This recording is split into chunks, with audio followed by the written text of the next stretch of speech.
We are live. What's up, beasties? It's me. It's Triple B, your friendly neighborhood bearded book beast.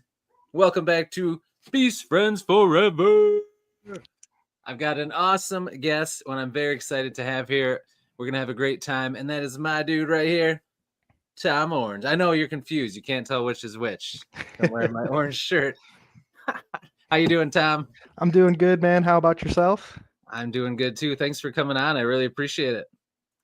Absolutely. It's going to be a good time. Looking forward to it. Oh, yes. It is going to be a lot of fun. I cannot wait. So, yeah, I'm glad you were able to come on. We were talking a little bit before this. You've had a really busy week, so I appreciate you making the time. We've got a couple people in the chat.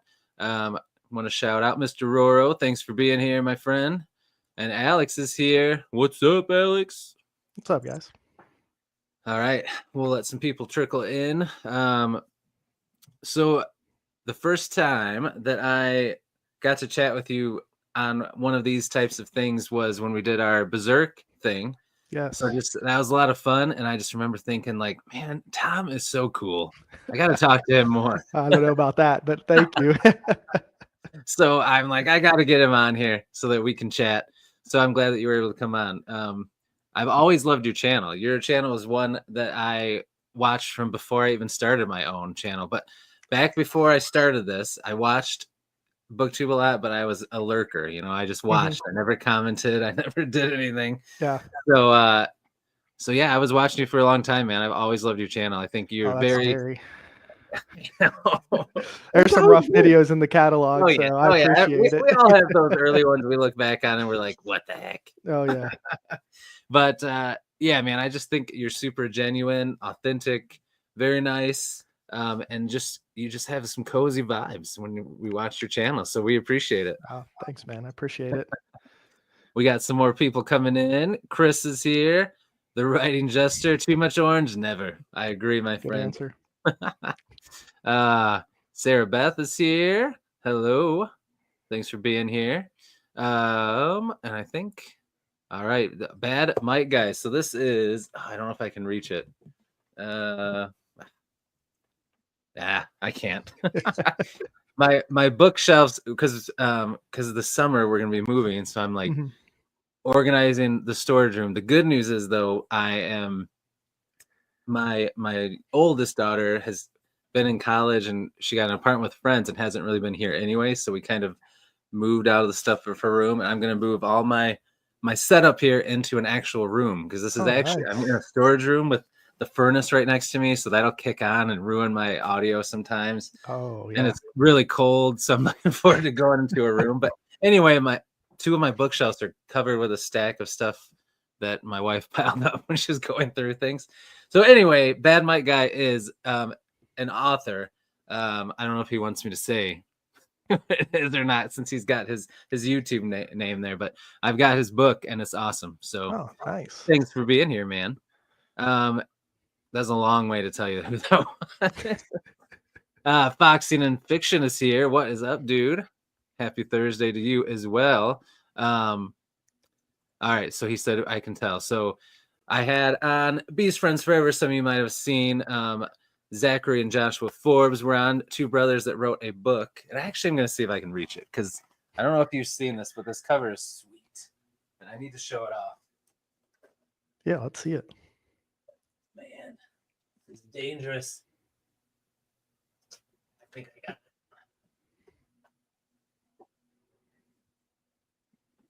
it. Okay. So they wrote Three Rivers Plague, which is a post-apocalyptic zombie-like book. Oh, that is a good cover. It takes place in Pittsburgh. I see the bridge. Yeah. In the 80s, and the main protagonist is in like a rock band and stuff. So pretty sweet combination of things. I'm excited to read it. But yeah, and they're really cool guys. So thanks for being here, man. I appreciate it. It is a sweet cover, Alex. I agree. Nice. You can't beat that. I don't know. Have you watched seen any of Foxing and Fiction's videos? I don't think so. Okay, you have to check him out. So. He does a lot of stuff with comics and stuff, but he's got like one of those sweet radio voices. Like when he talks, Oh. it's just like, "Welcome back," and I'm like, man, I wish my voice was cool like that. Mine is not.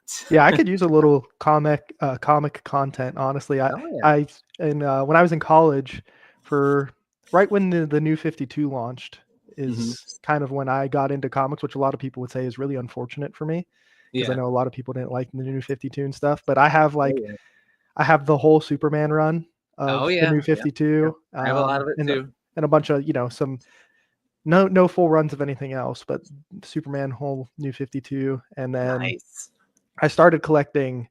I kind of got out of reading comics as much as I was then, and so Hmm. now I still do collect. If I find a comic that I think has a good cover, Yeah. Oh, I don't me even too. care what it is, but I will Oh buy yeah. it. It doesn't matter Oh, if I if love I it, dude. appreciate the cover.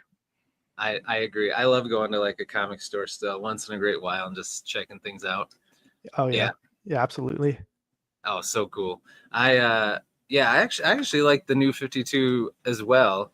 Um, but I did like the reboot. Have you read anything since? I mean, I don't know, they might have rebooted again, but after the New 52 when they reset it When they again. did Rebirth, Yeah, rebirth. Yeah, I did, but it's been long enough that I don't remember enough. I know. And I did the thing where I was like, my pull list was like, yeah, every single Rebirth floppy. I was like, yeah, give it all of, I want it all. And then I was trying to read too much and kind of was like, and then Oh whittled yeah, it down to just like Action Comics and Superman. yeah. And then I just stopped at some point. I think I moved. So I think if I have my timeline right, it's when I moved from where I was at college back home.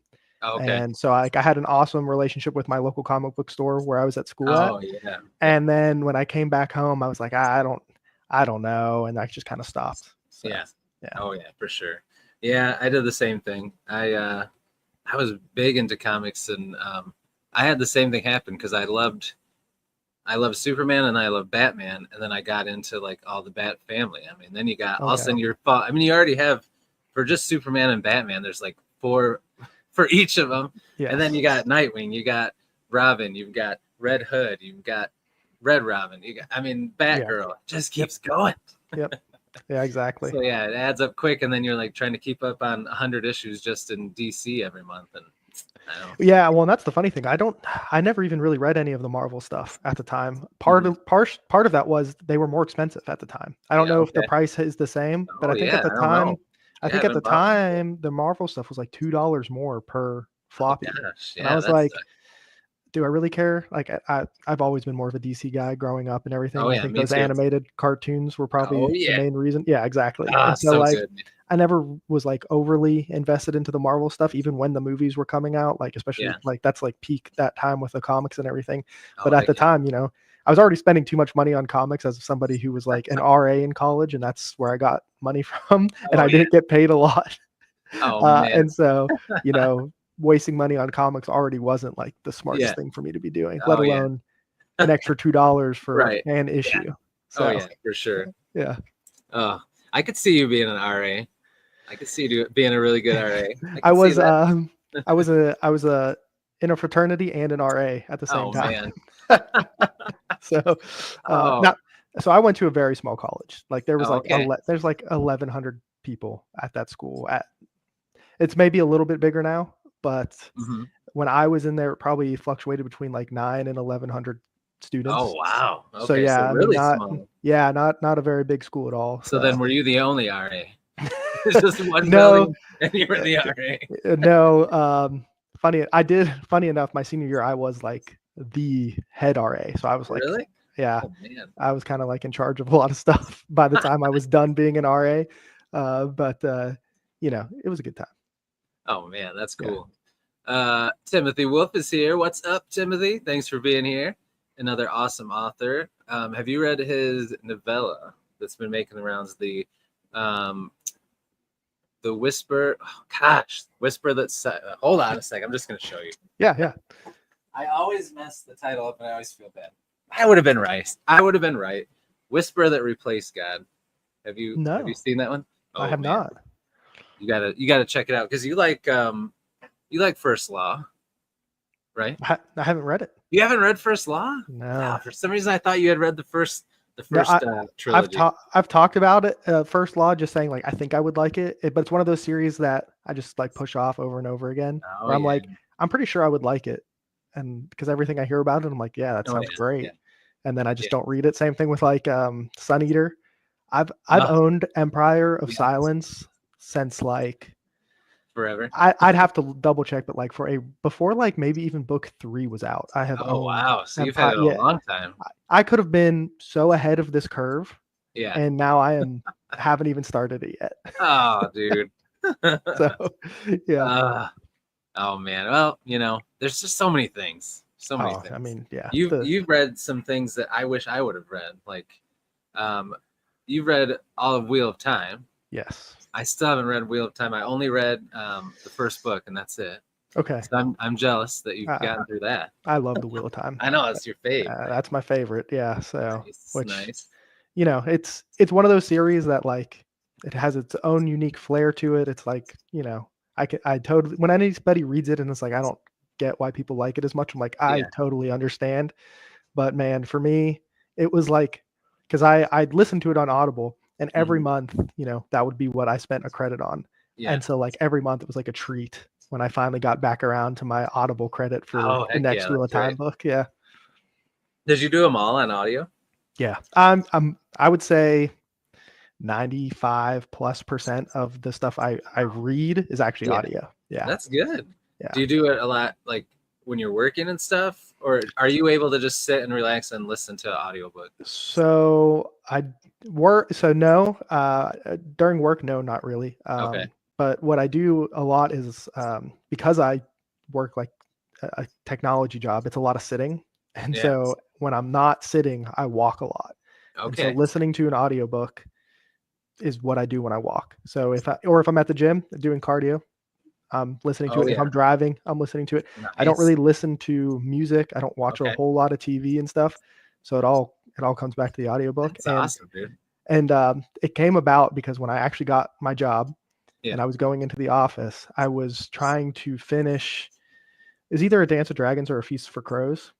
But I also wanted to walk because I just sat all day. So at my lunch break, I was trying to walk and read at the same time. So we had a parking garage that I would walk around in circles trying to read at the same time. It's like I couldn't like walk and read at the same time. I'd read like 3 pages in an hour because I just would have to constantly restart. And I was like, I'll try this Audible thing. I don't know. I listened to a lot of podcasts at the time, and I was like, we'll see. I like podcasts. Maybe it'll be kind of similar. And never stopped. Never turned back. Yeah. Life changed forever. Yeah, absolutely. Wow. How long ago did you start reading Wheel of Time? Ooh, I can tell you. So I finished. I have my spreadsheet up. Oh, I forgot about the spreadsheet. The spreadsheet. So I finished Eye of the World in February of 2021. So I probably started it in January of 2021. Okay. And then how long did it take you to get through all of them? Let's see. When was the last one? Yeah, memory. Let's light.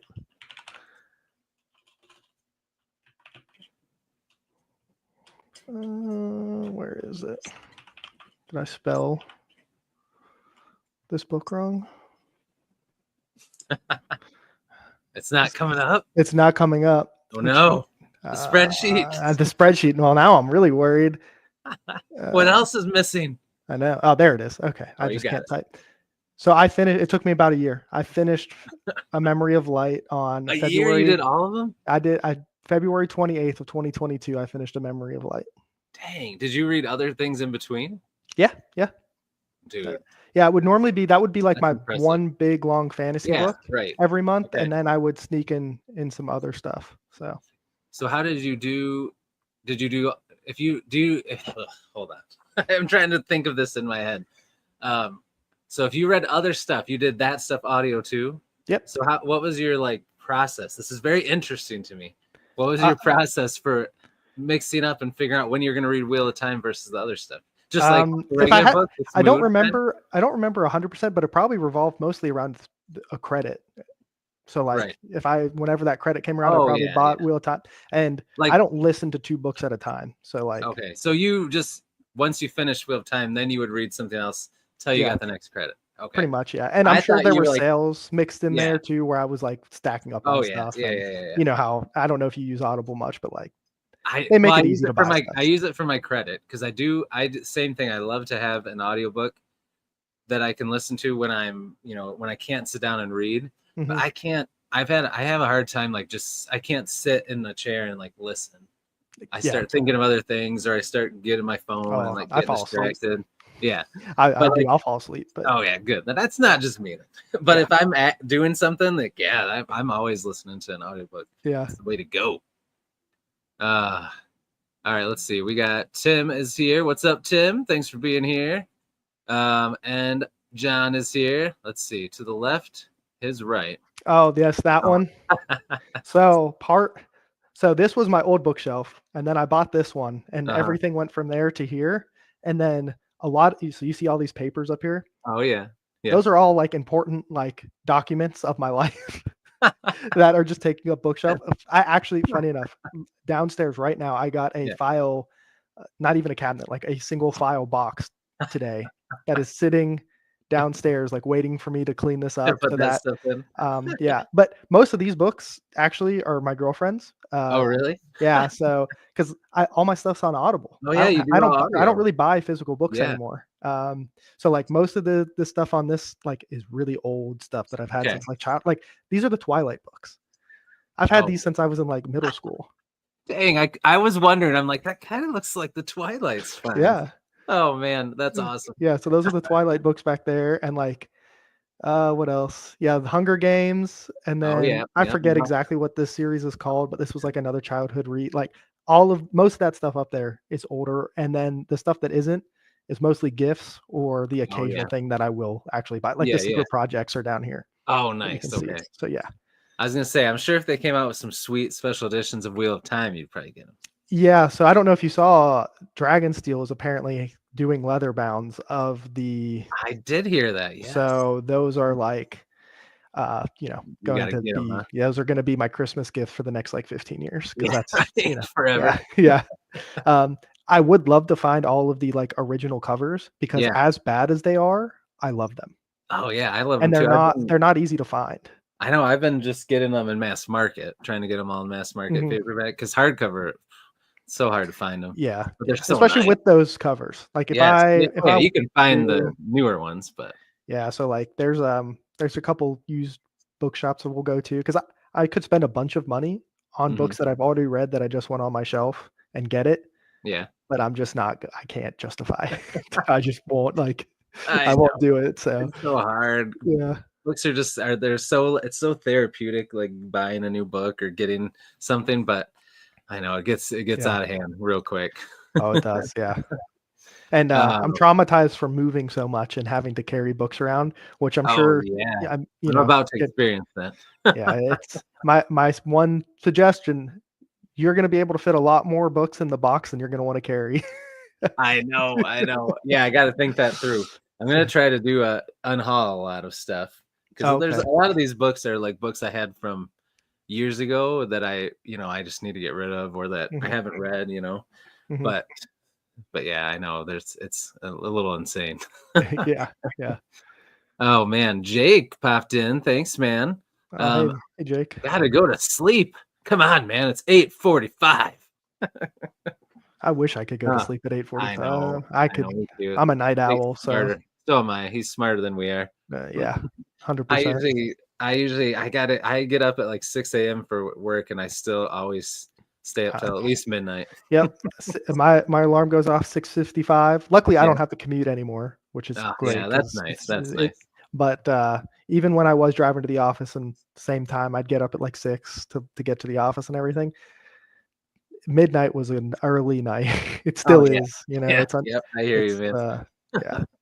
I'm the same way. And I love this combination. Like if we started like our own show or our own band or something, Chris Orange and Tom the Mustache Book Beast. I love that, that mashup. Well done, Jake. Well done. Nice. Oh man, let's see. Oh, we got Sarah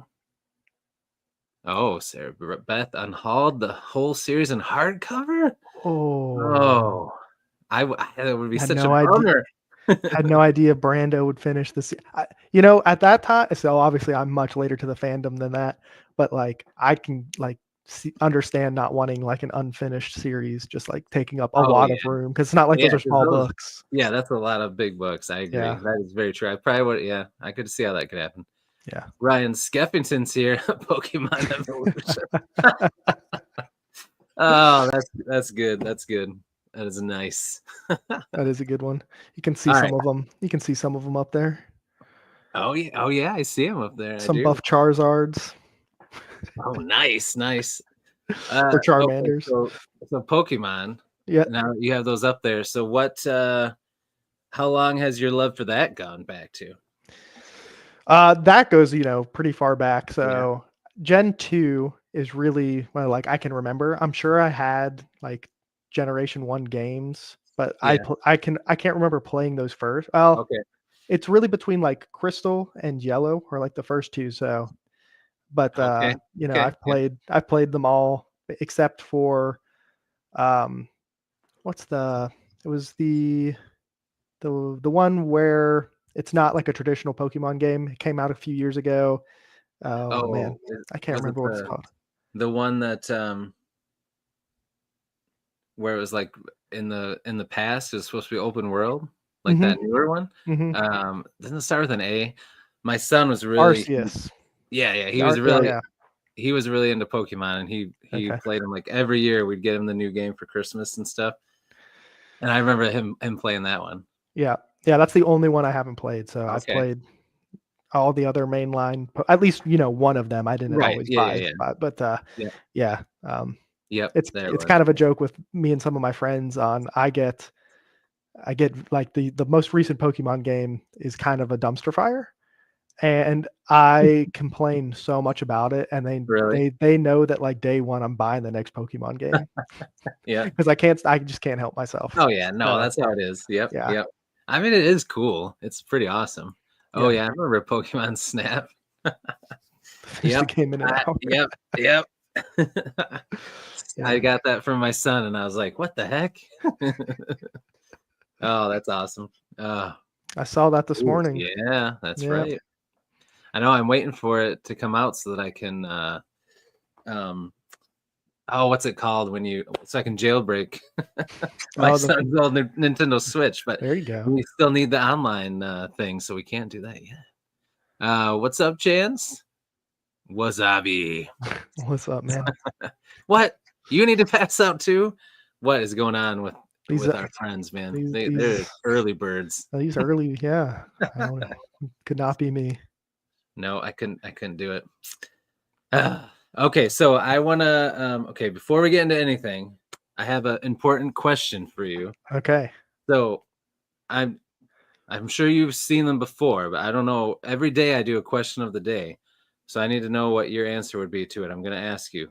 Okay. Are you ready? I am. All right. I need to figure out how to share my screen and get it on my computer, but I'm just going to read it to you off my phone for today. Okay. All right. So if you could be granted one magical power in a fantasy world, which of these four would you choose? Okay. Only choose one. Okay. Yep. All right. First one is shape shifting. Second one is necromancy. Third one is to be able to communicate with animals. Fourth one is teleportation. Out of those ones, probably teleportation. Okay. Out of those ones. Nice. Yeah. Why would you want that one? Just out of those ones, I think it's the one that I would, it'd be nice just to be able to go anywhere. So this is not this exact version of the question, but like, people will ask you what superpower you want. Oh yeah. And my cheat answer is I just want to have I want to be Superman, basically. I just like try to wrap everything because you've got a little bit of everything. And so like my cheat answer is Superman. I just want, wrap it all up into one. That's good. I like it. It. That is good. That was it was a tie between teleportation and shape-shifting from people that voted. Solid too. Yeah. Yes, I don't think I'm creative enough for shape-shifting though. Like, I don't know if you watched any of like Teen Titans back in the day with Beast Boy. Yeah. You know how he turned into like the same three animals? That would be me if I was a shapeshifter. It'd be it'd be the same 4 ideas I could come up with. So that would be it, right? Yep, 100%. Oh man.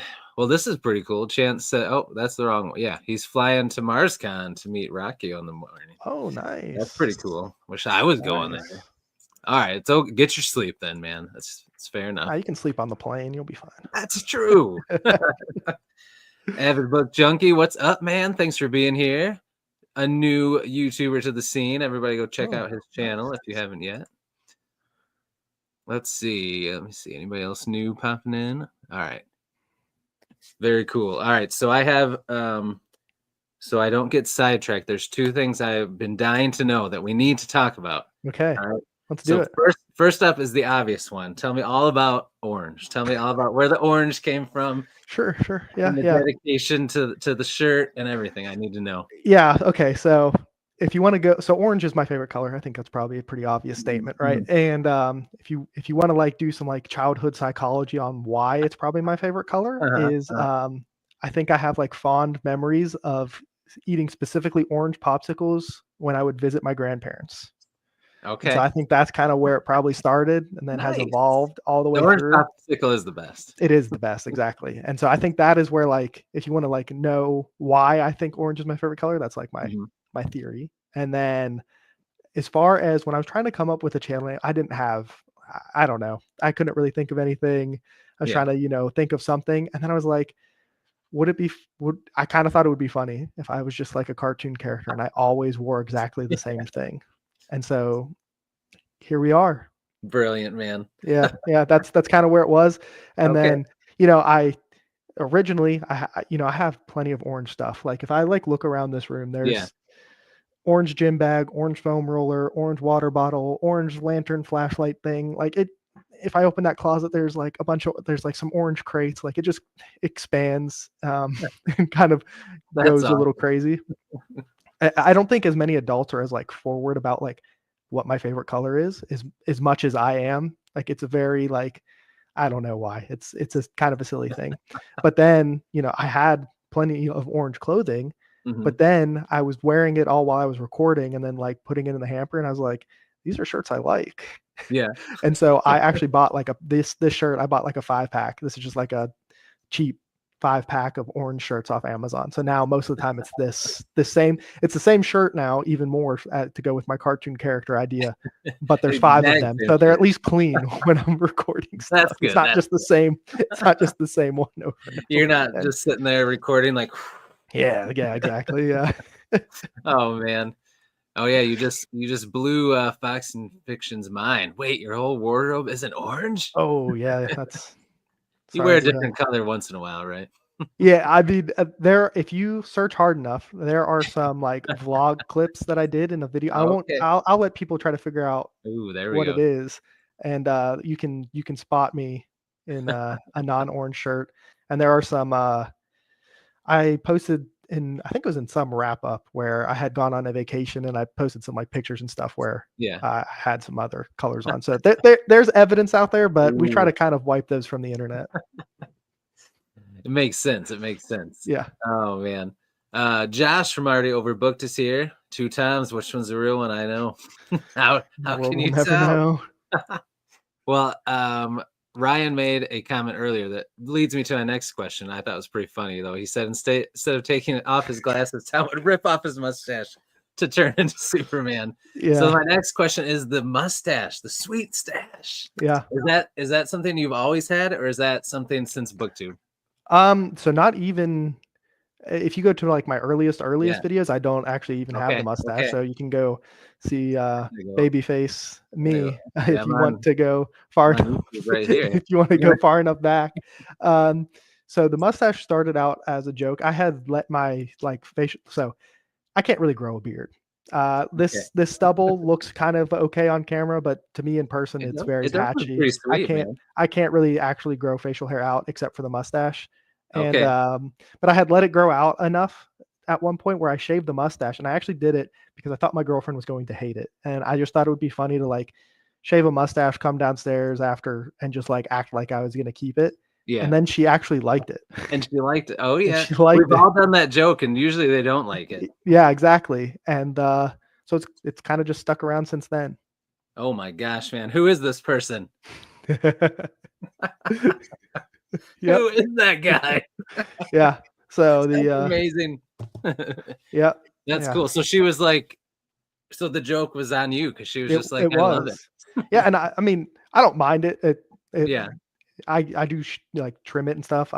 Yeah. Funny enough, I actually in both of my strongman competitions, there's a guy who I've competed with who is the national champion for like mustaches. He has like big like handlebar twisted, and he goes to mustache competitions and like really competes against other people and has won I think it's back-to-back years. He's like the national mustache champion of whatever federation or whatever. I didn't even know that was a thing. Yeah, so I mean, it is a very nice mustache, but yeah. That is pretty cool, man. Yeah, but I have to keep it trimmed. Like as soon as it starts getting into my mouth and stuff, I just. Oh yeah. You got to keep it away from the mouth for sure. Sure. Yep. Kindles and Kicks is here. What's up, man? What's up, man? Darko, thanks for being here, dude. Appreciate it. You didn't miss too much. We've been talking about. Well, you did miss the origin of orange and the mustache. Yeah. So you have to catch it on the replay. That's awesome, dude. Let's see. Zachary was talking about. Have you tried the orange creamsicle energy drink, the Ghost? Those are the only energy drinks I like. Is the Ghost brand? They don't have that I've never had an energy drink. So. The most of them are kind of have that gross energy drink flavor, but the Ghost ones, they make ones like candy flavored. Yeah, I have I know I have plenty of friends and stuff who like love them, but just a fun fact about me, I've never had an energy drink and I've never had coffee. You've never had coffee? I've never had coffee. Like more than like the tiniest sip from somebody my whole life. Never. Well, it's like now it's like you got to just embrace it. Now you've gone this long, never do exactly. At this point, I can just, get through the day without coffee. Oh man. I mean, I'm not going to start now. Right. Now, do you drink like pop soda? Very rarely. Okay. Every now and again, it's funny enough. Every now and again, it's like once or twice a year, I'll be like, I really want a Coke, specifically a Coke. And, I'll drink not even half of a can and be done. And I'm like, no, I'm good. It burns. And I'm just like, that's really all I wanted. I wanted that syrupy burn. And then I'm like, oh yeah. Well, I'm done with this now. Oh man. So, yeah. So do you just do water? Is that your main go-to regular water? No, water. Nothing put in it? Nope. Just water for the most part. It's the best thing for us. Yeah, but I mean, every now and again, if I'm like having something that's like really good with milk, but for the most part, yeah. That's so wholesome. Just picturing Tom drinking some milk, glass of milk with some listening to his audiobooks. Yeah, a waffle with some chocolate chips on it. Oh, nice. Yeah. Yep. Oh man. Oh, Kindles and Kicks, a gallon a day. That's awesome. Because you're supposed to do what? Drink half your body weight in ounces or something? Yeah, I can't remember what it is off the top of my head, but there's a couple different calculations where they're like, this is the optimal thing. But I'm about at a gallon a day too. Yeah. I guess I do also drink normally like a Powerade after I go to the gym. Oh, nice. Yeah, so Powerade. I do that. But yeah. I like Powerade better than Gatorade. Me too. Specifically a blue Powerade. Yes, I was gonna say blue. It's the best one. Yeah.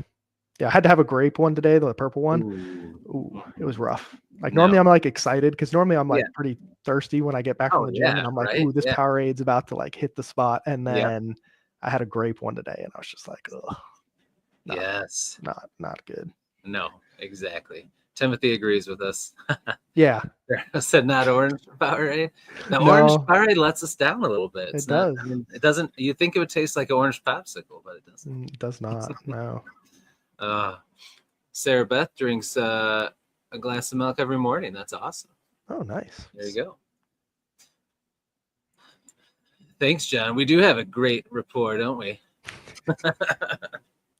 Oh man. All right. Well, I'm glad I got the mustache and the orange out of the way. Now we can move on to other things. The serious topics, The you know, serious the real stuff, hard, yeah. the hard breaking, hard the hitting, important, hard hitting. important topics, you know. I want to know what the. Okay, first I want to know what the last book cover you drew was. Ooh, the last. And I want to know if you have it nearby so you can show us. Oh, I do. There, everything. And then you'll have to tell anybody that might not have watched some of your videos. I actually have lately them where all you've done like that. right. I actually have them all like right here. Yeah. Okay, so the most recent one is Starship Troopers. So. Yes. And so the origin of this started when I wanted to do my top 10 books of 2024. I obviously, like I mentioned earlier, almost exclusively audio stuff. Like only like I think the only things that I read physically last year that made it onto the list was Return to Adan that I owned, and then War Hosts of Vastmark by Jenny Wirtz. Those were like the two that I physically read that I owned. And so what I did was I just went to my library, checked out all the rest of them. Unfortunately, they didn't have two of them. They didn't have the Forgetting Moon by Brian Lee Durfee. I love that one.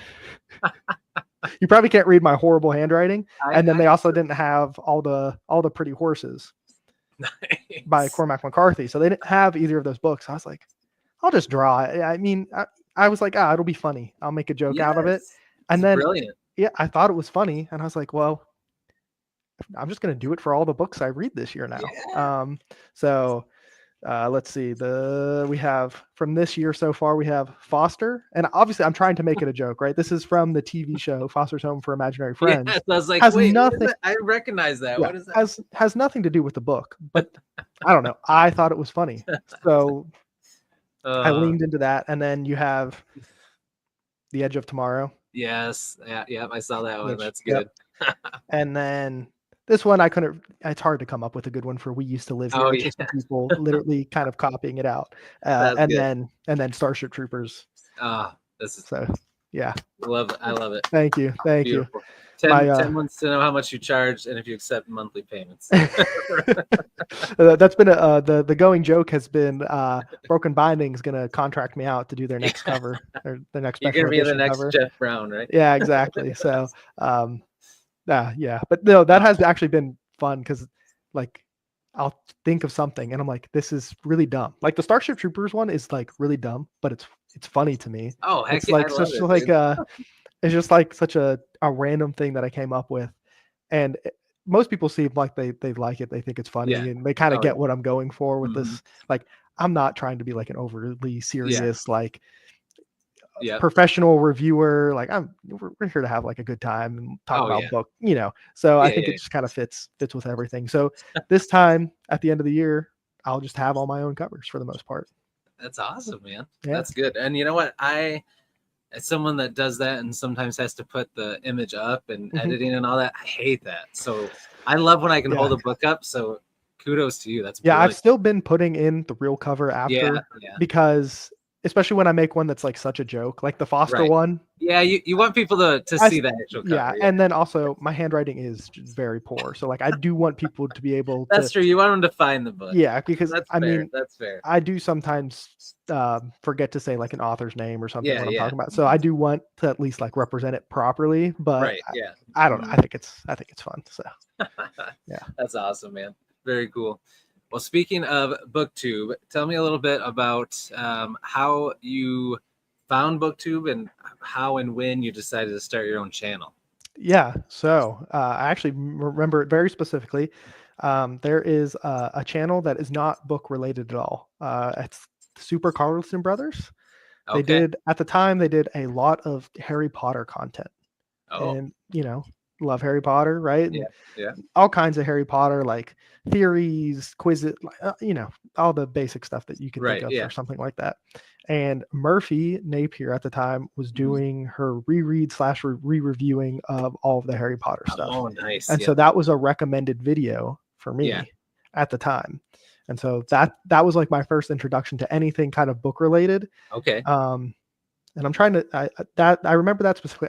I think at the time I like so probably subscribed and everything, but I don't know if I like regularly started watching her book content outside of the Harry Potter stuff for a little while. And that all kind of probably lined up about when I finished college, when I was trying to get back into reading. Yeah. So I think it just kind of was like this really happy accident where it was like, I want to get back into reading. She did this random Harry Potter stuff, but also was doing other book stuff. And then from her, I found it was probably Mike next, and then Daniel Green, and then from there it explodes pretty quickly. Yeah, those are the first three I found too. Yeah. Yeah, so then from there it expands, and you find more and more people, and it's a plethora of stuff. So that's years I just watch stuff, right? And then it kind of got to the point where I was reading enough where I was like, oh, I could do some of this stuff. And part of it was I would see, and I still do this to today, where I see somebody do a video and I'm like, ooh, I want to do the same thing. Yeah. And I think that's a lot of people do that on BookTube, where it's like somebody comes up with a good idea, and like I know a lot of people have been doing like their tier ranking of every book they read in 2024. Yeah, that's the next video I'm doing. That's such a great video idea. Yeah. I don't even remember the first person I saw who did it, but I just know I want to do it now because I think it's, and especially for me as somebody who literally already ranks every single thing I read. Yeah. Of course I want to talk about it. You're just transferring it over basically. Yeah, exactly. And so that kind of started building, and I felt like I was reading enough where I could do it. And then there was two like real moments that made me really jump into it. The first one was Murphy in one of her videos said something along the lines of, when she meets somebody who likes to read, she asks them like, oh, what did you like about X, Y, and Z book? And they're just like, well, it was just good. Yeah. And they can't elaborate. And I was like, that's me. When somebody asks me like about a book, I'm just like, I liked it or I didn't like it. And I was like, it would be great to actually like kind of build my, like, to talk about it. So that was part of it. And then the second part of it, I wanted to do specifically book reviews at the time. And I was like, I just feel like nobody watches them. Like, would I just be speaking into the void? And then Matt from Matt's Fantasy Book Reviews, I found his channel, and he was only doing reviews, and he does reviews really, really well. Yeah. And I was like, oh, so there are people who want just book reviews. And I was like, he was kind of like the final push to really like do it. So that's cool. Man. And then the only other thing was I'm really bad about writing Goodreads reviews. Okay. I was like, this can be like a diary of my reading kind of. Yeah. And so that was went into why I wanted to just review the books I was reading. That's cool, man. That's a very awesome reason for starting. I love it. Yeah. Well, I'm glad you did. We're glad you're here. It's been like 99.9% just like positive, awesome stuff. So like it's been fun. Yep. Yeah. I mean, it's a great community, and it's like you said, 99.9% positive. I mean, you're always going to get some of that stuff, but of course, no matter what, especially, as you keep growing, the more subscribers you have, the more your videos are out there, the more views you get, there's going to be somebody. There's always, there's always going to be, opinions. Yes. And I will say, for the most part, even when somebody has like disagreed with me or like I don't have a problem with that. Like, especially if you do it in like a way that is respectful and all that, like I actually think it's really fun. So to like disagree about a book and talk about it. So like we obviously just had that When in Truth discussion with on Jake's channel. And it was great because like there were certain things that I really liked that other people didn't. It was great. And then I'm going to do some kind of video for We Used to Live Here. Oh, nice. I haven't decided exactly how, like, it's going to be a review, but I want it to be slightly different because it's a book that I haven't felt this way about a book in a really long time, but I want everybody to read that book. Yeah. Basically. You're making me want to read it. Well, how you talk about it. Well, good. I think part of why I want that is I think there are going to be so many people who hate it as much as I love it. And I want to know like why they hate it, because I think it's a book that is, and I've said this a couple times, but it's on like the razor edge of a book that I would hate. And somehow it rides that line like perfectly for me. It's the first book I gave a 5-star rating to in over 6 months. That's crazy, man. Like like I don't give a lot of 5 stars out. I'm very, very hard to get a 5-star from. Yeah. Mm-hmm. I love that book. and like it's on the razor edge of where like if maybe like the tiniest detail was different, I would have hated it. You would have hated it. So I mean, it's so close to a book that I could hate so much. So I just found it super interesting. And a couple of people who I have talked to about it, like I can see it already happening, like this divide of people who are like, this is garbage and this is awesome. And I just want more people to read it so I can get more of that. Yeah, that's cool. I'm definitely gonna have to read it just because that just is very interesting. What like genre is it? Like, what does it fall under, you think? I think it's mostly no, it's like a literary horror thriller, psychological thriller. Like it's got a lot going on in it, and I think that's part of why like people will pick it up and like it's going to be something that they just and they don't know what it click with. But I think for the most part, I've seen it marketed as like a horror book, which I mean, it might be the scariest book I've ever read. Like, I mean, like I'm a grown man, and I was like in my house, like, oh my, what was that? Like, what was that? Yeah, like it definitely got the like the chills going a couple times. So. Oh man. And not just me. I actually had a friend. I recommended it to some people I know, and one of them has already read it. And he was like, I don't know if I'm a coward or like, but I'm just like afraid in my house. And I'm like, I was too. I got to get it. Yeah. It's great. Oh man, I got to check it out. Did you did it all on audio? I did do it all on audio. That was probably extra scary then. Yeah, it was. I mean, so like I said, I literally, I have a hallway in here, and I'll just walk up and down that hallway. And while I was listening to this book, there's a bathroom with a mirror in it, and I would walk by it and like see my own reflection and be like, oh, like I would scare myself in the own reflection. And like I was reading it at night in bed. Like I normally don't do that, but I was like so enthralled with this book. I was like, okay. And I had the sleep timer on the TV, and it turns off. And then I'm just listening to this horror book, and I'm like, I can't go to sleep now. I'm like afraid, right? And it's like I'm like nothing's gonna happen. Like I don't believe in ghosts or anything, but like it got me. It got me good. So that's awesome. Yeah. Oh man, I wish you would have done a recording of that. Of you just being scared. It's just like the shaky cam Blair Witch Project style. Yes, exactly. That'd have been brilliant. Yeah. Oh man. Yeah, that was let's see. Britton just popped in here. That's right. We're wearing orange, Britton. We know you are too. Don't lie, Britton. But Darko asked a good question. He said, has joining BookTube affected how much you read and what you read? I'll let you answer that first. No, not really. And I think one thing that I was very cognizant of when I joined BookTube, and this is both like a positive and a negative, I think, and it's one thing that like I don't know if I would really even change, is I have kind of strategically stayed away from buddy reads because I want to read what I want to read. I'm already kind of a mood reader. Like a monthly TBR is about as strict as I can really get on myself. And so like if I all of a sudden want to change my mind, I'll change my mind on what I'm going to read like the day before I'm going to start a book. So like that's one of those things where I'm like, and I feel bad because like I think it would be fun and everything, but like I think I'm a little too fickle for it. And then along those same lines, like I don't do anything where I like let other people pick what I'm going to read, like all that kind of stuff. And then I just like I'm going to read what I want to read, and like I don't think about the YouTube BookTube side of it when I'm going to pick a book.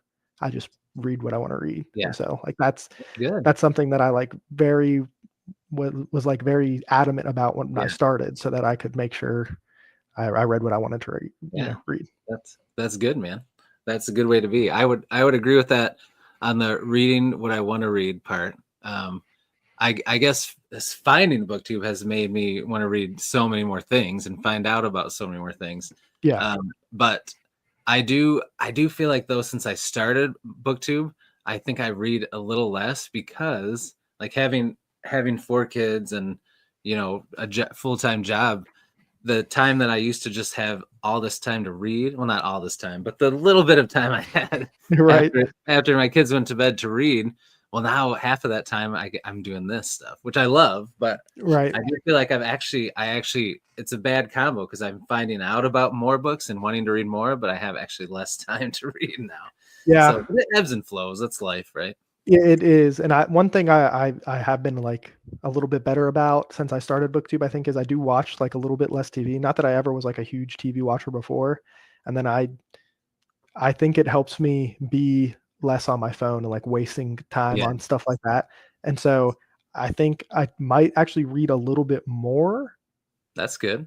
But it's most like that is one way BookTube has influenced me. Like it keeps me like on my best behavior maybe a little bit. Yeah, that's good. Because it's something I'm a little bit more cognizant of. Right. Like, but yeah, I don't know. That's Also, good.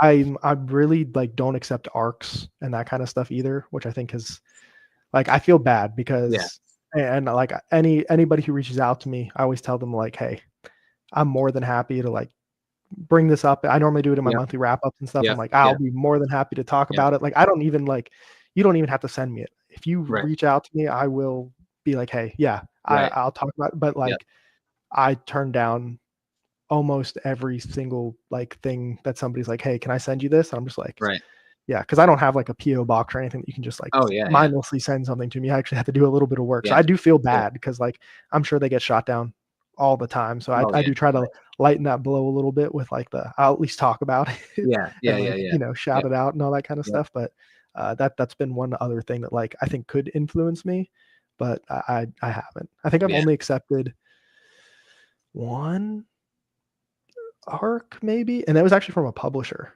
Oh, so wow. That's that was That's the only pretty one, good. I think. Yeah, I know that stuff can get crazy too. Especially the more, like you said, the more subscribers, the more bigger platform you get, the more people are gonna find you. And it's like you don't want to just take a bunch of stuff and then never read them. That's normally what and that's why I actually stopped or didn't say yes to a lot of like the self-pub people who come to me, because I'm like, you can send this to somebody who like is gonna probably be a little bit more like willing or is going to read this right away or like actually help you as far as like if you want feedback about the book and like all this kind of stuff. Like it's not going to be it's not an audiobook. So like my time to physically read is like significantly shorter. And I'm also a pretty slow reader. Yeah. So like I have dyslexia, and not like the trendy I have dyslexia that people like. I didn't know that. I had like an IEP in school. Wow. I went to like the American Institute of Dyslexia for a while to like help deal with it, like all this kind of stuff. So like reading isn't like necessarily like the easiest thing for me to do. So that's like awesome. I'm already slow at it and all this stuff. So like I do feel bad, but that's kind of one of the random things. Oh, you shouldn't feel bad at all, man. That's I mean, I think it's good that you're honest with them, and and that you're willing to shout out their book if they want to share it with you for that reason. But I think that's good. I mean, I've had to start saying that sometimes too, because I hate to say no, but I'll say like, if you really want to, I will show it off, in one of my videos and give it a shout out, but I just don't know when I'll actually be able to read it. So. Yeah, right. And it's like, I do feel bad because it's like somebody chasing their dreams, and I feel like I'm like stomping out the ember, and I'm like, that's not what I want. But like, so I should probably update my description where it says like you can contact me here. I should say like I should update where it says I'm not accepting arcs at this time or something. Yeah, that's true. But yeah, I would say, after what we just talked about, I do want to say that that's pretty freaking awesome, man, that you have dyslexia and struggled with that when you were young, and now you have a booktube channel. It is kind of funny talking about books. Like, that's awesome. Yeah. I mean, like I can remember like as a kid, like so like there's a couple of different kinds of like dyslexia. I don't know if you, with school, being a teacher, if you like deal with any of this. I'm a resource teacher, so then Yep. So like not only am I like dyslexic in like the normal way where like you make stuff up, and I'm also, they always told me I was like phonetically dyslexic. So like I like can't really sound out words. So like when I see a new word, like a lot of people would see the letters and everything and be able to like sound it out and like figure out what the word is. That's like not something I can really do. You can't do it. Obviously, as I've gotten older and like gotten better at it as a skill, I kind of can now. But like I will see words and think, and this honestly probably affects me more when it comes to spelling, because I'll think of like what the phonetic way should be, and I'll try to write it out, and it's not even close. And it's not. So yeah. Wow, man. So Yeah. do you have to have things in place for your job that help you with stuff like documents and paperwork and stuff that you have to look through? No, not really. Okay. I think it's to the point where I dealt with it for so long. A lot Yeah. of this stuff is just like You just know I'm what just to kind do. of used to it. Yeah, Yep. like um funny enough, like in school, obviously it affected me, and it would affect me even in things. So like I had to take high level math classes, and so like I would have like these really long calculus equations that I was having to do for school, Yeah. and I would like mix up variables or things like that throughout an equation and still end up getting the right answer because like I guess my brain just kind of like I'll put it back together in the end. But then I would like look through my work and be like, well, I don't know. Like I can specifically remember with variables and stuff sometimes trying to like I would look and be like, why did I draw a triangle? Because it would like mix up that like I would mix up Yeah. that symbol with like a Y or something, and it would be a Right. triangle, and I'd be like, Wow. why is there a triangle Right. here? And like What is it? yeah, it's some very strange, weird stuff that I've just like have gotten used to over the years. You know, Yeah. obviously it's not something that like goes away, so you just kind Right, of get right. get No, more yeah, and more used to unfortunately, it. yeah. Yeah, Man. Well, I think that's awesome because, there could be somebody that loves audiobooks because they're dyslexic, or somebody that likes reading but they struggle, and maybe hmm they find your channel and like, yeah. I mean, I would love that's that. pretty cool. Yeah, because like I said, especially early, reading was so like I can remember being young, and my parents took me to like I forget if it was like a Sylvan Learning Center, like, but one of those like after school program kind of Yeah. things where like extra supplemental thing. And I think a lot of times people do that so the kid gets ahead. It was more for me to catch up. And I can remember at the time, like it would like they have you take some kind of like aptitude test. Hmm. And I can remember them like basically telling my parents, if they don't enroll me there, I won't even ever graduate high school because I was like so far behind and they Yeah. didn't think I would Oh, ever be yeah. able to like Right. develop my reading skills and stuff in Yeah. particularly to the point where like they told my parents they should take out a second mortgage to pay for me to go there. I want to graduate high school. Jeez. That's That's what they great. told my parents. Oh my And, gosh. and thankfully that's not what happened. Right. They told them to go kick rocks and Good for they them. helped, my parents helped a lot. I did get pulled out of school. So like to go to um, like other classes that like specifically focus on some of the stuff that like I Yeah. was struggling with. So like that was all great and super helpful. But Wow, man. That's awesome, yeah, dude. yeah. That's very cool. Heidi just popped in the chat. What's up, Heidi? Hey, Thanks for being here. That is cool. Thanks for sharing that with us, man. yeah, I yeah. appreciate that. Have you talked about that on your channel? I don't know if I've really talked about it on my channel. I've Yeah. talked about it. I can remember I left a comment on I forget exactly what video it was, but Joanna talked about something school related. I think there was maybe a teacher that like was really like not helpful to her and was maybe even like Okay. putting her down at one point in like her schooling. Mhm. And Yeah. I like shared basically like the shorter version of what I just said Yeah. about like all the dyslexia stuff and being Yeah. pulled out of class and all that stuff. So I've talked about it like bits and pieces here and there, but yeah, I don't think I've ever like talked about it specifically in a video on my channel or anything. Mhm. Well, I think everybody agrees. Darkness said that's a hell of a story, and Fox and Fiction said it's inspiring. Oh, well, thanks. There you go. And John said it's great you had good support, and you're a really smart and cool guy. Yeah, I So, mean, I am lucky because I know there were probably a lot of people who were in a similar position to me that didn't get the support that they needed, and it, right. probably affected them even more negatively than it did me, which is always really unfortunate to like for that kind of stuff. Oh yeah. Yeah. Yeah. I know. Yeah, is a bummer. And Darko says kudos to the discouraging teachers. Where would we be without them? Right? Inspires us, Exactly. right? Yep. Yeah. I know. And and honestly, as a resource teacher that works with a lot of kids that have those kinds of things, like, oh yeah, sometimes you get teachers that just will tell me, oh, they're doing bad because they're just lazy or because they just don't want to put in the effort. And it's like, no, like Yeah. they have these things. That's what's making it hard. Like we need to think outside the box. Absolutely. Yeah. But Yeah. yeah, that's awesome, man. Yeah, I Very think I cool. got lucky with some good teachers, especially when I was in like elementary school and stuff. Oh So yeah. like, yeah, I went to elementary school in like Florida, which is not renowned No, for it's its not like for that education kind of system. stuff. No, And yeah. so I got really lucky that through a lot of early education in particular, I had some like really awesome teachers who like went that extra effort and like tried hard and stuff. So yeah, that's awesome, man. Very cool. All right, so we talked about when you started your booktube channel. Take me back to during that time, since you had all that going on, like how did you get into reading? Like where it became something, and then how did you get into fantasy? Sure. So fantasy was kind of always the beginning. Okay. I wondered. So reading was always a struggle, and as far back as I can remember, it always was. And then one day I was like, I'm reading Harry Potter. That's what it was. Nice. I don't know if this is still a thing that they do in schools, but like we had like basically like reading quizzes. You would read a book and they had a quiz about the book, and you got points and stuff for it.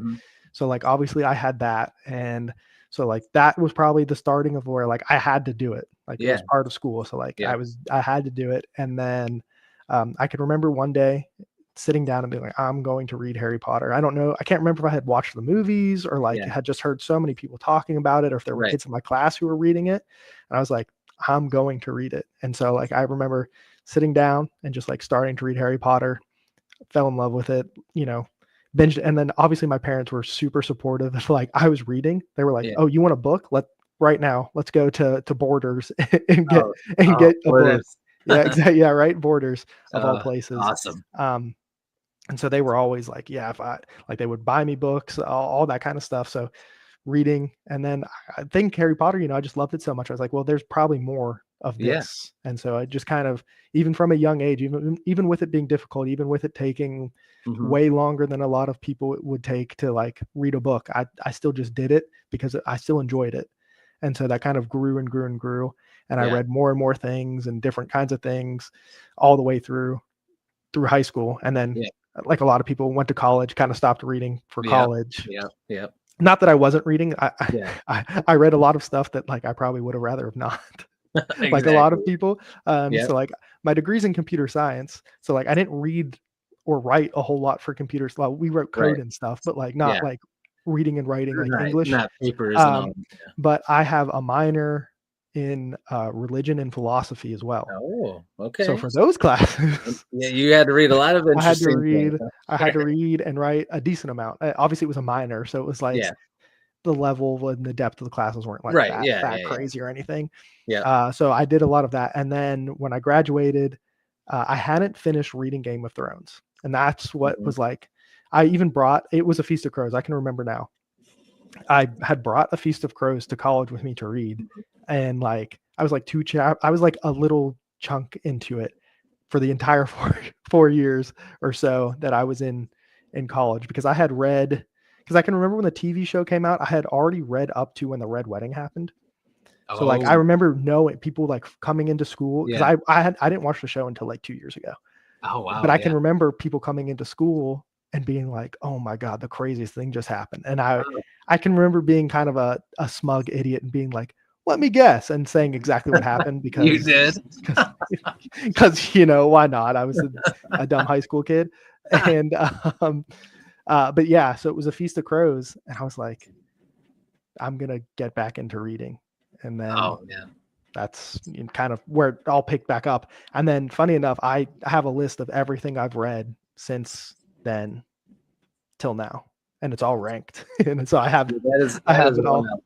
I was going to ask about your list, how far back it went. So now we know. 2019. Yep.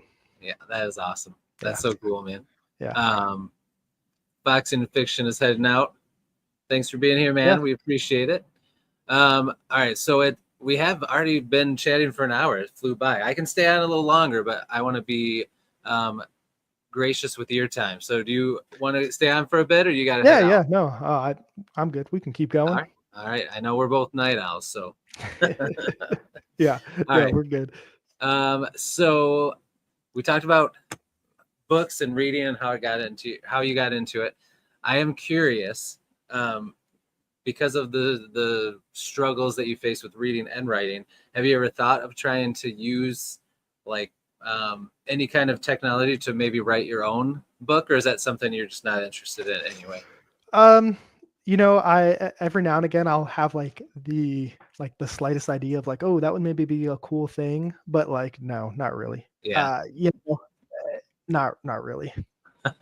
You know, I mad respect to anybody who writes anything. Right. Because like I don't think I could really get past the idea stage. Like I have an idea, right. I wouldn't even know where to begin from there. And I Right. don't know if it's even something that I would really want to pursue like Oh, overly much, you know? Because like I think a lot of people, and I think I even had this idea before I like talked to more people who have like self-published stuff and actually written a book. I was like, oh, well, just like sit down and write. Right. It just comes out. It's easy. And obviously not what happens. So at this point, I don't think I like have the want to, or like the time effort to like really try to write something. Maybe I could do like, if I really, really wanted to, I could like try to do something, but it's not something that really calls to me at this point. I like being on the enjoyment receiving end of the reading more than the producing. Oh yeah, for sure. Yeah. Well, make sure you write those ideas down, because there are ways you can like pitch ideas to TV and movie people, you know. Yeah, there you go. Never know. That's and you true. get paid for it if they take it. So. Yeah, that's true. See, so don't forget I do have like a little list of like some every now and again I'll think of something and be like, oh, that'd be cool. So I have a couple, but like not, I just think about the effort and and I'm just so like, oh, because like I know you've got some stuff cooking, and I'm just like, I can't imagine it. I know it's definitely not as easy as you think, you know, but yeah, we'll see what happens. You know what you could do with those awesome book covers, your illustrations, you could make a graphic novel. There you go. Yeah, absolutely. That would actually be pretty awesome if you did make a short one with some of your ideas. I would buy a copy of that from you. That would be pretty fun. Yeah. I mean, it'd be ineligible. Like you want to be able to tell what the words are or really know what's happening in the pictures, but you know. Oh, that would be awesome. Heidi said that she loves Song of Ice and Fire, and that the show got her into the books, but also Witcher and Wheel of Time. So two things. One, have you read any of the Witcher books? I have. I think. Okay. How many have you read? I only read the first short story collection. I liked it, but I haven't read any more. I heard as you go on with the books, eventually they're not as good. Could be the translation to the US. Yeah, I always hear about the translation. So I read the first two. I think the first two. I read definitely for sure the first two short stories, and then I think maybe the first two full length ones, if not just the first one. And then it was one of the first series that when I had got back into reading, I was like, I don't really want to keep going with this. Yeah. And I think I was trying to read it at about the same time I was reading Wheel of Time. Okay. And I think Wheel of Time was just crushing it on the enjoyment level. You're like, this is I mean, you only have so much time. You got to read what you're enjoying. Yeah, and like I really like the two short story collections. I think it's pretty cool. Yeah, I think the short stories are great. Yeah. But then the novels just weren't. That's what I hear. Just weren't doing it for me. So bummer. Yeah. Molly McCobb just popped in. What's up, Molly? Thanks for being here. We appreciate it. And the other thing I wanted to ask you about Heidi's comment was the Wheel of Time TV show. And I was a big Wheel of Time fan. Tell me your true thoughts about the Wheel of Time TV show. I'm putting you on the spot. So I will preface this with saying I'm not somebody who wants adaptations. I think that's kind of sacrilege to say. I don't need especially a live action adaptation. I think specifically for fantasy, a lot of the stuff we read, I think live action is like the worst way to adapt a lot of the stories I love. It's often, because it's too expensive. You're just missing too much. So I do just want to put that out there, that I think like Sanderson trying to get all these adaptations, I do not care. Like, will I go see a Mistborn movie? Of course I will. Right. Yes. But like, you know what I'd rather him do? Write some books. Oh yeah. Right. Well, okay. It's going to be, if we're going to stick with the adaptations, I think some kind of animation. Animation would be way better. Honestly, a video game would probably be a good one, especially for Mistborn, because it has those like very rigid. Dude, I'm not the first person to say that. That'd be a sweet game. Yeah, obviously not the first person to say that. But to answer your question about the Wheel of Time TV show, I give that first season a lot of grace because they had so many issues. That's like COVID destroying everything. Oh yeah. An actor leaving in the middle of it, and I feel like they do. I think it's a good adaptation. No. Yeah. And that first season in particular is pretty rough. It kind of falls apart. There's some stuff that's like world breaking if you really think about like the lore and stuff that happens. It just makes no sense. And like I said, I try to give it a lot of grace because I think it has to do with like the production limitations and all that stuff. I think season 2 is better, but it's still not like like if something is getting adapted, I want it to be one for one, basically. Yeah. Like, oh yeah, of course stuff can get changed. Yeah. I understand it's a different medium, all that stuff, but yeah. like in general, I want it to be like true to the story, and I think it's not. And once again, the ending of that season, I think, is pretty bad. To season 2, I think there is some like good character stuff. There are some like good moments. I think I think the first season fundamentally fails even just as a TV show. The second season is at least like a coherent TV show. Like you can watch it, it can make sense. Like it's fine. But as an adaptation, there are things that they have changed that are just so fundamental to the characters. Yeah. That like I don't think they can do a true adaptation anymore. And then they've also shifted the focus on like who the main character is, I think. That also just kind of changes the tone and the things that are going on. Yeah. All that being said, I'm still going to watch season 3. Of course. So I mean, I gotta catch up. I watched season 1, and I was just kind of like, yeah. But of course, yeah. But I found some enjoyment in it still. But I haven't watched season 2 yet, so I gotta get caught up because I heard season 2 was a lot better. Yeah, like I said, like season 1 fails as like a TV show. Yeah.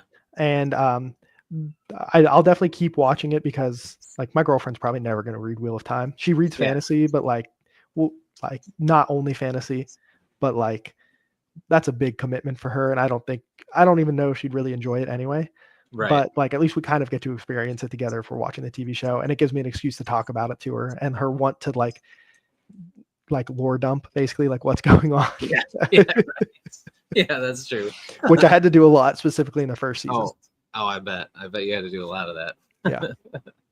Yeah. Heidi had said that the later books are great, Baptism of Fire and Tower of Swallow.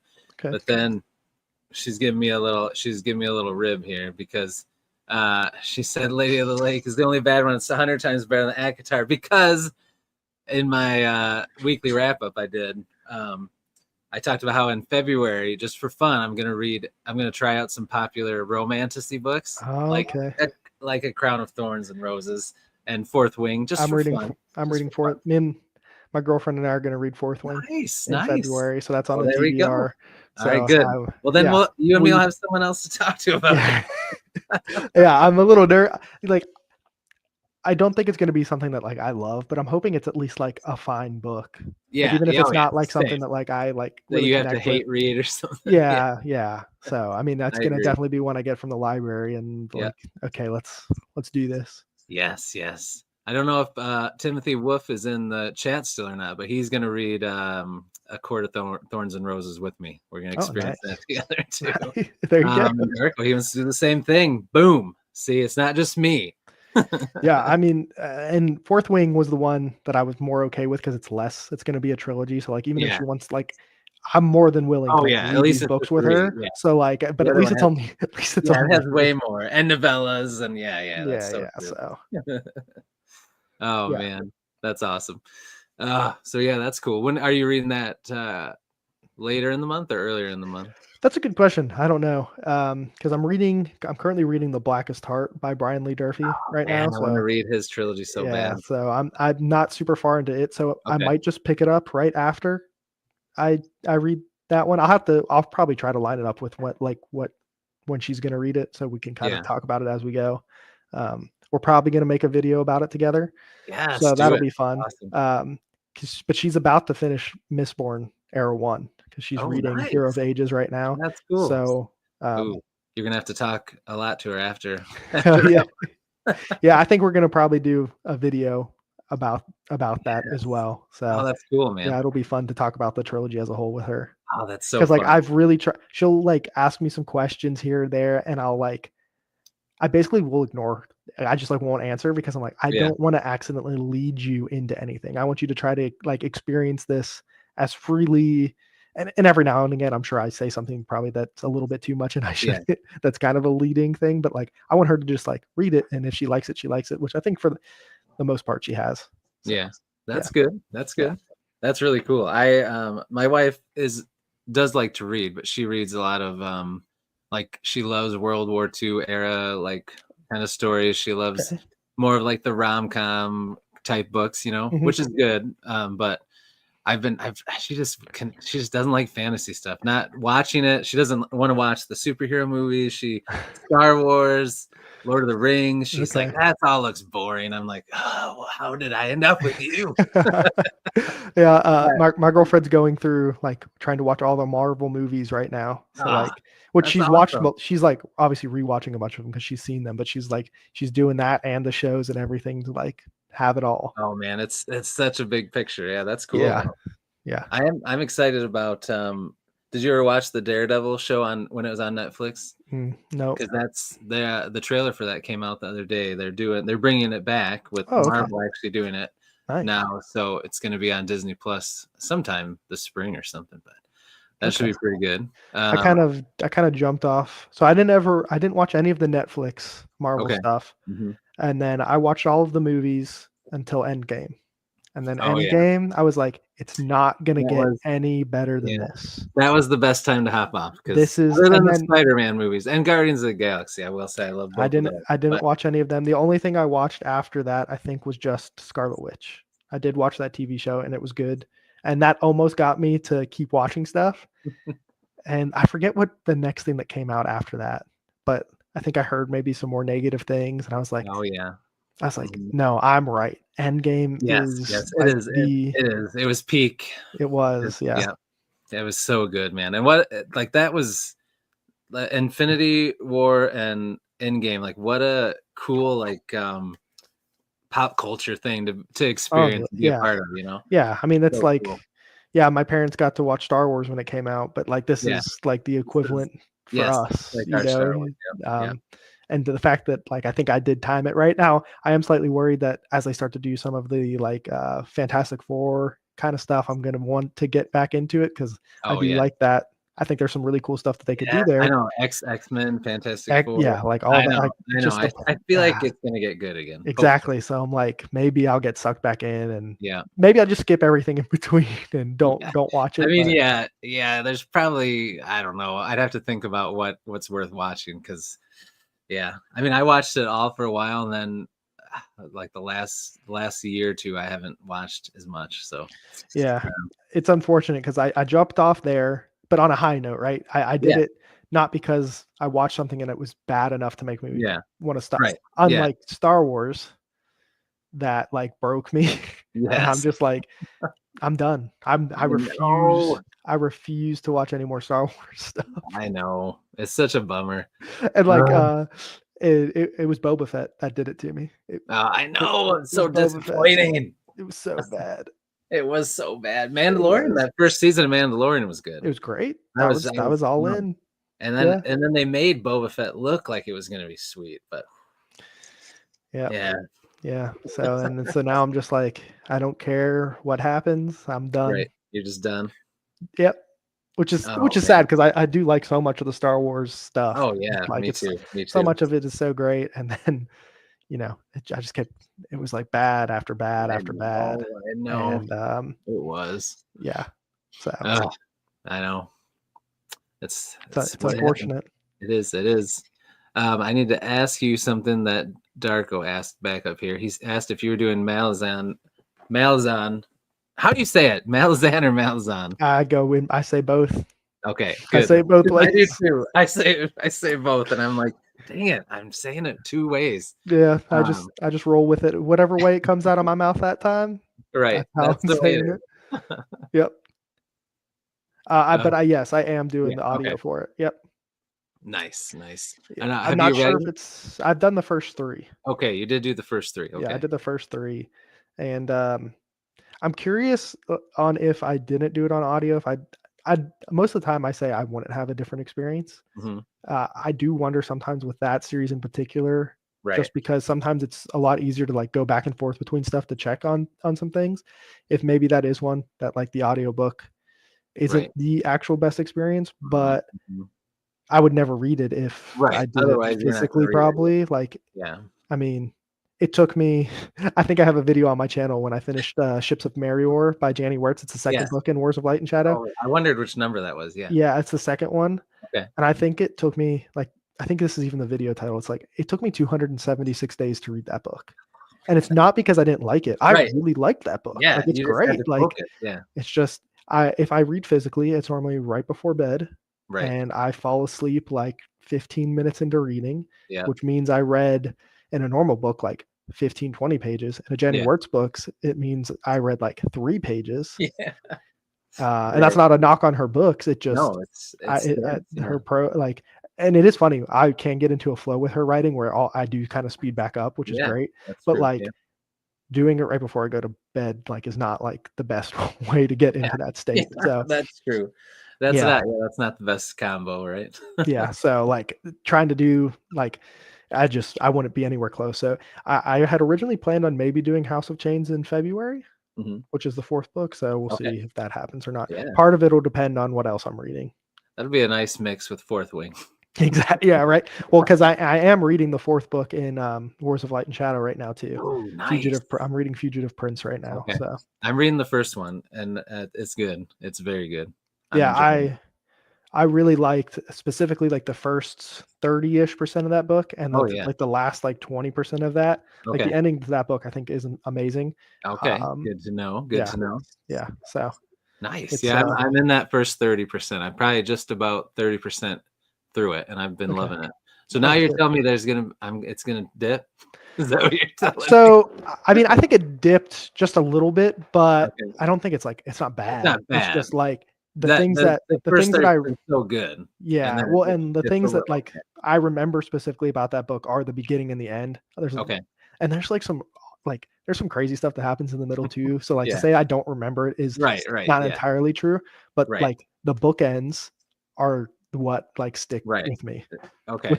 Which is funny because in some of the other books it's stuff like that's right in like the middle of the book that is like what sticks out the most. So because like book 3 was in my top 10 of last year. Oh, so nice. like I mean that's kind of like that. If I had to like make a list of my top 10 series, it's probably like towards the bottom, but only because I've only read like a couple books. It's hard for me to bump it up with having read. I read The Gallant and then the first 3 books, and I'm like 10% of the way into the 4th one. It's hard to like be like this is my favorite series of all time. So the fact that it's like even like in contention, I think probably says more about how I feel about the series as a whole. Yeah, very true. Yep. Makes sense. And Darko, yes, there's Daredevil. I think it just came out yesterday though, so you got to check it out. Oh, nice. Yeah. Let's see. Heidi was talking about Blackest Heart is super disappointing and Lonesome Crown. So that's the 3rd one because Blackest Heart is the 2nd one, right? Mm-hmm. Okay. And then she wanted to know if you read Memory, Sorrow, and Thorn. I have not yet. I am maybe going to read that later this year. Me too. I got those nice broken binding ones. So nice. I got to read those, and then I when the Malazan ones come in because I got those too. I'm gonna read. I thought about getting them. I know I haven't read it. I thought about getting them, and I was just like, do I need to?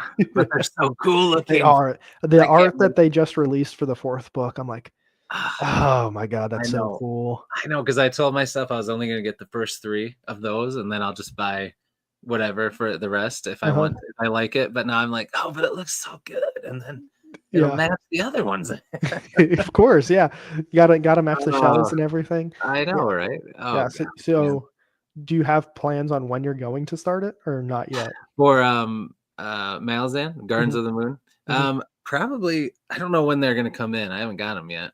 Okay, so you're gonna wait till they come in. Yeah, once they come in, I'm gonna read it from that because I want to read. I've got some of these special editions of things that I've wanted to read, and then I'm like, I'll wait till it comes in, and then I don't do it. So if I've got this beautiful book, I want to experience it for the first time with that. So. Right. Yeah. So once they come in, so I'm this year for sure. I'm just thinking probably, I can't remember when it said they'd come in, but I don't know. As soon as they come in, I'm going to figure out when to put it in to the TBR because I've been wanting to get to that one. I did actually read the first, I don't know, like I might have read the first 50 to 100 pages of Gardens of the Moon, and I liked it, but then I haven't gotten back to it. So, yeah, It's a series that takes a lot out of me. Like, and I think part of that is I like am holding myself to a standard of like trying to understand everything, which just is never going to happen. I think that maybe helped me enjoy Memories of Ice was my favorite one I read so far. I think I kind of accepted that in that book, maybe a little bit better. So I'm very curious on how I'm going to feel about the fourth book. Okay. To see, because like it's a series that I feel like I should go through, and so many people speak like so highly of it, and all this stuff, and I'm just like, we'll see how I feel. Normally, it's funny. I end up really liking a lot of first books, and then it takes me a little while to warm up to the series again. Like it's this weird thing because like with Wheel of Time, I love Eye of the World, and then it takes me like a little bit to like warm up to the rest of the series because like this is a blasphemy take for a lot of Wheel of Time fans, but the second book, The Great Hunt, is my least favorite Wheel of Time book. Because people love that one, right? People love that book. Yeah, that's what I've always heard. I think it's probably it's probably not my least favorite because there's like Crossroads of Twilight. But I was gonna say that one's pretty universally not liked. Yeah, but like I don't think there's that big of a difference between like it's like Winter's Heart, Crossroads of Twilight, and there's one other one that people a lot of times don't like. But to me, it's like The Great Hunt's right in there with them. Wow. There's like some really cool stuff that happens at the end of that book. Yeah. Other than that, I remember because I remember that's the next one I would read when I pick it. See, but I'm in the minority. Everyone loves that book. True. Maybe so like I'm just the weird one when it comes to the Great Hunt. Oh man. So well, at least now I'll be prepared. I won't go in thinking, oh, everybody loves this. Now I know everybody except Tom loves this. Everyone but me. And like I said, there is some really cool stuff that happens specifically at the end of that book. But The Great Hunt for me is just I don't know. I don't know if it's when I read it, what I was doing in life at the time. Yeah. He says, yes, very outlier take. Oh man, I don't think it's a sloggy book. I will say that. I think the pacing and everything's fine. You did say this was going to be a hot take. Oh, that is one of my like spiciest takes for sure. That The Great Hunt is my bottom tier Wheel of Time books. Matt from Go Read Books is in here. What's up, man? He said he can't get past the third book. Oh man, one single character. Yeah, Heidi, that's the only good part of the whole book, though. Like, what about the rest of it? That's how I feel. Like, it's funny. I knew exactly. I'm not surprised at all that somebody put that in the, Yeah. Man, now I got FOMO. Now I'm gonna have to read it. I mean, one of my goals is to get everybody to read The Wheel of Time. I think it's a masterpiece of literature that everyone should read. Like, I mean, if you love fantasy, it's like one of those ones you gotta get under your belt. No, not hate. I love The Wheel of Time. Yeah. No, Tom loves it. He just hates The Great Hunt, Nico. Yeah, my hot take is I don't like The Great Hunt. So, well, not that I don't like it. To me, there's not a bad Wheel of Time book. So like, okay, it's just your least favorite. You didn't really say it's bad. No. So like, I don't know. You did say everything before the end, man. It's funny I say that, but like if I look at my rankings, like it's probably really low. The worst ranking I gave a Wheel of Time book was like a 4-star. Like they're all like top, like 75 books for me. Yeah. Like if you look at my spreadsheet, there's like 8 Wheel of Time books in like this big Wheel of Time chunk that I'm just like. I don't know, because especially at one point I started to read them so back to back that like the Wheel of Time is like one giant story to me. Like I'm sure you've seen Daniel Green has that like huge bind up of all the books. Yeah. I'm like, that's how you should read the Wheel of Time. It's just one giant book. Like don't think about it as individual, but a little extreme. But like that's kind of how it has melded into my brain. Yeah, it's like one big story, right? So that was just a little section of the story you didn't particularly enjoy. Yeah, compared to the other stuff, it's still like I would read The Great Hunt over so many books that I've read again. So it's like it's a weird thing to talk about like your favorite series of all time and talk about like the one that you don't like the most. So yeah. Oh man. All right. So I know Wheel of Time is your favorite. Now I want to know what's your series? What's your top 3? So what's 2 and 3? So, okay, if we're going to go series of all time, Wheel of Time is actually number 2. Oh. My favorite series of all time is actually the Remembrance of Earth's Past trilogy. It's the sci-fi series, The Three Body Problem. Oh yeah, Yeah. that's another So one I haven't read. But the one Three too. Body Problem, Okay. those books are my favorite book, my favorite series of all time. Wow. The Okay. third book in that trilogy is my favorite book of all time.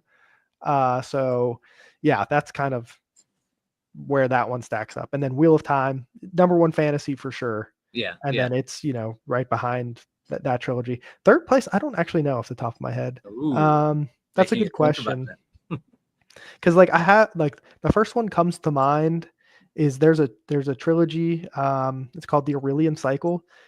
It's technically like Sounds familiar. it's technically like marketed as like a YA book. Okay. The first one's called Fireborn, and it's like technically like a YA kind of marketed book, but to me it reads much more adult than YA, though Okay. there are definitely some like YA elements into it. But like Who's the author on that? Rosaria Munda, I think is how you say her last name. Sounds familiar. But like the Fireborn is one of my favorite books of all time. Oh And wow. Okay. then the last book in that, what is it called? Fury Song is another book that's like Oh super yeah. high up. I know what you're talking about now. Yeah. And Yeah. so like, but I don't know if the story, it's one of those things where like the story as a whole, um, like I don't know if it like stacks up all the way or if like I just love those, especially like even the middle book. I'd have to double check my order actually, but like one of Yeah. those books is a little bit lower. So that one's probably up there, but I've never actually sat. So like I rank all of the individual books, but I've never like sat down and like looked at the series. Okay. Yeah. Because like Interesting. Game of Thrones, like part of it is Game of Thrones would probably be somewhere up Oh there, yeah. but Yeah. I read that one so spread out that it Yeah. feels like I read it in like I read the first three in one part of my life and the second two in another part of my Yeah. life. Yeah. And Yeah. so like that's a weird, like, Yeah. like Same. one to Yeah. consider. Yeah. Mm-hmm. Yep. Yeah. What about That's you? true. I'd like to hear yours. My top 3 series. Mm-hmm. Oh man. Well, my number one favorite series is First Law. Okay. That's my favorite because Okay.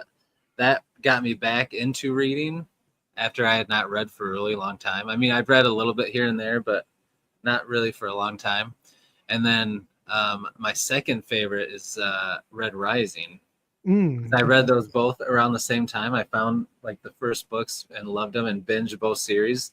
And that was like all I read. When after I found BookTube, I heard about those, and then I just binged them for those 2 books back to back for like a year. I was just reading both of those. I Like mean, all those I are good read, books to be you know? reading. So Yeah, they were good. So, and then the third would probably be, man, that is tough. I think, man, that's a hard one because I really love. We've talked about before. I really love Empire of the Vampire, but there's only 2. It's not done yet, so that one would be all the way up there. But probably one, Repairman Jack was like the first like adult series that I got into. It's like urban fantasy. Have you ever heard of it? Mm-mm. Okay, No. it's an urban fantasy. It takes place in New York City, and the main character is like a fixer. He fixes. He's called Repairman Jack, and his website makes it look like he fixes like appliances, but really he fixes problems for people that can't do it themselves. So he's what is that character from the Tarantino movie, The Wolf? Oh You know yeah, what I'm talking about? So yeah. is that Except for he's very unassuming, so like he Okay. doesn't look like somebody that would be a Sure. fixer. And he like lives off the grid. But it's cool because it has like found family. Like he's got a girlfriend who has a kid, and they're off again, on again. He's got a lot of friends that help him with things. But then he's kind of a loner too. But the cool part is there's always a supernatural slant to every case he takes. Oh, okay. And there's like an overarching story going on. It's pretty good. I love those. So there'd probably be that one. But I loved as a kid, I loved Redwall. That's what got me into fantasy. So that'd be up there. And then Dresden Files. I love Dresden Files. Okay, I was gonna say I see you have Changes behind you. I haven't read Dresden, but I've heard enough about Changes to like know that like that's the book. And then you were talking about that other series. I was like, those sound like they go kind of hand in hand. Yeah, so. that's I actually I think I and then yeah, it's funny because I loved Repairman Jack, so then I found Dresden, and it was very the supernatural lone wolf detective type guy. But then I loved about Repairman Jack the part that wasn't supernatural, So I really got into the Orphan X series. Have you ever heard of that? Who writes that? Greg Hurwitz. Okay, no, I'm thinking of something different then. So this it's not fantasy or supernatural at all, but it's about a guy that he was an orphan, and the government would take these orphans from orphanages and train them to become assassins. Okay. So that if something happened, they were like, well, these are just throwaway people anyway, you know. Right. But he did a lot of bad things, and then he kind of breaks free of it, and now he kind of lives off the grid, and he's called the Nowhere Man, and he helps people. And then they say, well, what do I owe you for, you know, saving my life, helping me, whatever. And he says, just here's this number, 1-855 nowhere, which you actually can call. And the author made like a whole thing. Oh, that's cool. No, that's awesome. That's some dedication. Yeah. I like that. Yeah, exactly. That's awesome. So anyway, he says, tell someone if you know them, if they need help, to call this number. And he just does it for free because he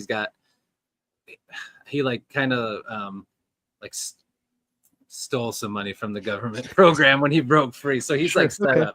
He's good. Yeah. But it's a really good story. It's kind of like a vigilante type book. So yeah, those are my favorite ones. Have you heard of, I haven't read it, but it sounds like it might be something you like. I think it's called Convergence. Oh man. I have. Is that, are you talking about a book or a movie? Yeah, it's a book. Okay. It's a book series. I think there's maybe like 4 or 5 of them at this point. I have it on my wish list, so I could find it if I needed to. But it sounds, I think it's like a Dresden-esque kind of like, yeah. I think that's what it's called. Look it up. I wish I could remember the name of the author off the top of my head. I can find it too, actually. But yeah, so it sounds like something that might really be up your alley.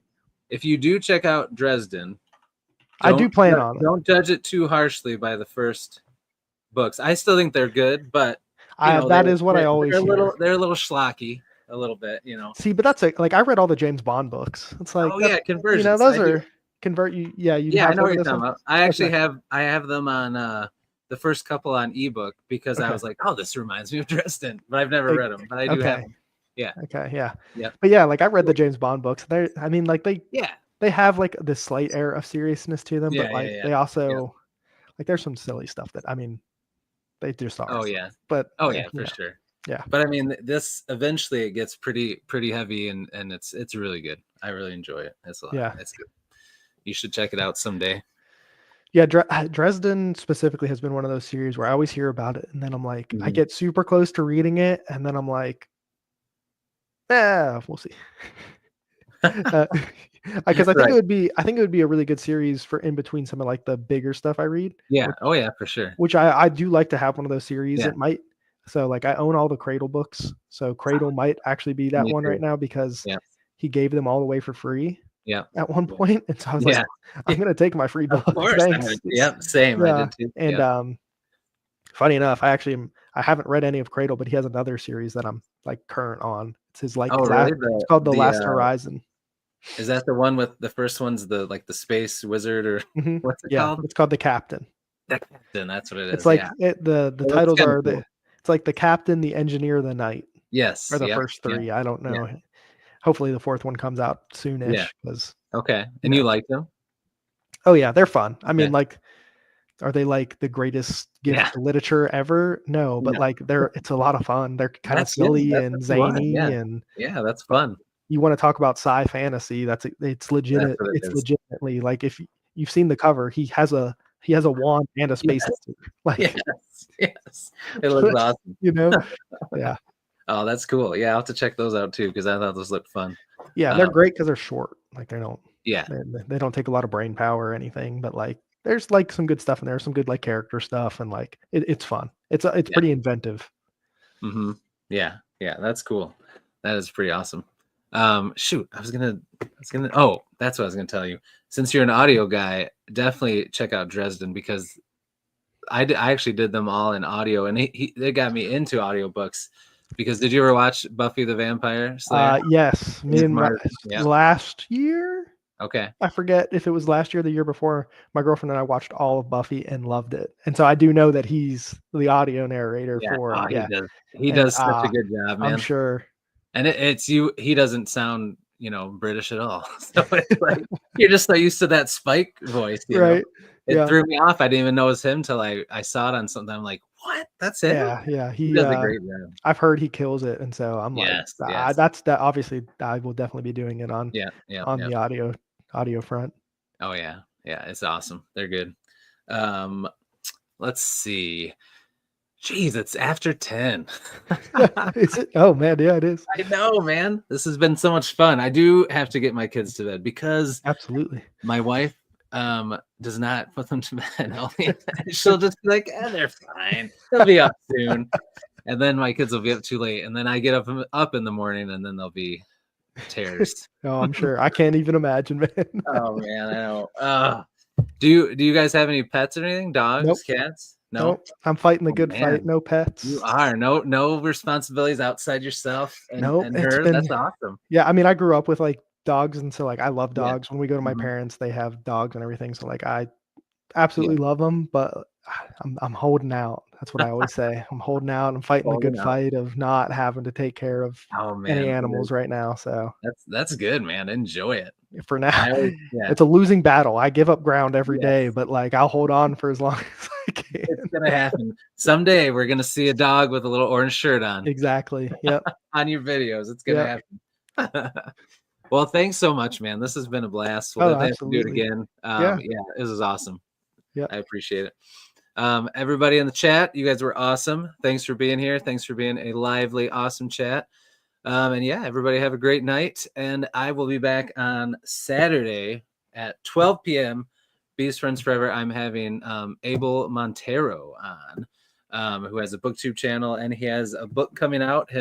He's going to be releasing the cover reveal very soon. So it should be a lot of fun. So we'll see you guys then. Thanks again, Tom. Appreciate it, man. Anything you want to say or shout out anything before we go? Nope. All right. That was a great time, though. Thank you again for inviting me. It was, dude. All right, everybody.